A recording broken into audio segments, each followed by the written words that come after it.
오늘 이재용 삼성전자 부회장의 구속 전 피의자 신문이 열립니다. 최후의 승부수를 던진 특검과 방어의 총력을 다하고 있는 삼성의 맞대결이 또 한 번 펼쳐지게 됩니다.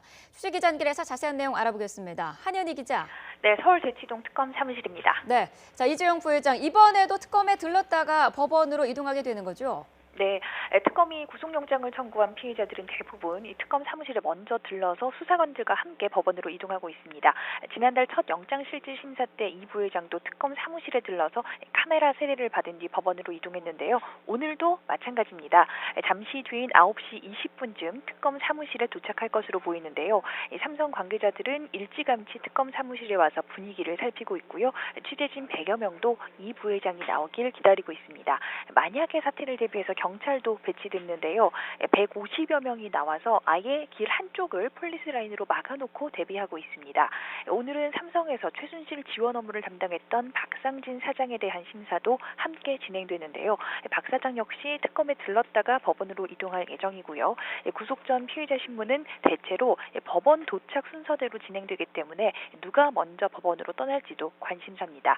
신문을 마친 뒤에는 차례로 서울구치소로 이동해서 결과를 기다리게 됩니다.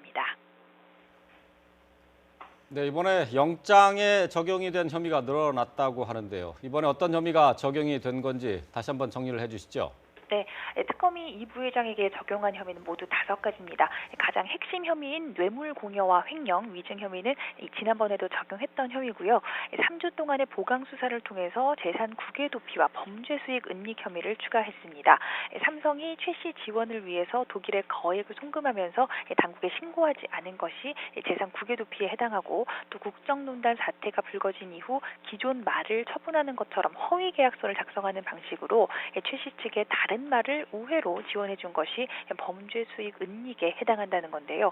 여기에 특검은 합병 이후에도 청와대가 공정위를 동원해서 삼성의 주식 매각 규모를 줄여주는 등 이 부회장의 경영권 승계를 도운 것으로 보고 있습니다. 이 같은 점을 추가하면서 특검은 뇌물죄 성립 요건인 부정한 청탁에 대한 부분도 보강됐다고 판단하고 있습니다. 또 안종범 전 수석의 수첩 등 추가 증거도 대거 확보한 만큼 신병 확보에 자신감을 보이고 있습니다.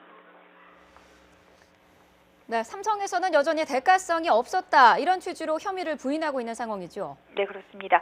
삼성 측은 최 씨 일가 지원이 사실상 청와대의 강요에 따른 것으로 자신들은 피해자라는 입장입니다. 또 합병과 주식 처분 과정에서 정부의 혜택을 받은 사실이 없고, 국정농단 사태 이후에는 최 씨 우회 지원을 한 적도 없다고 주장하고 있습니다. 오늘 심사에서도 이 부분을 강조할 전망인데요.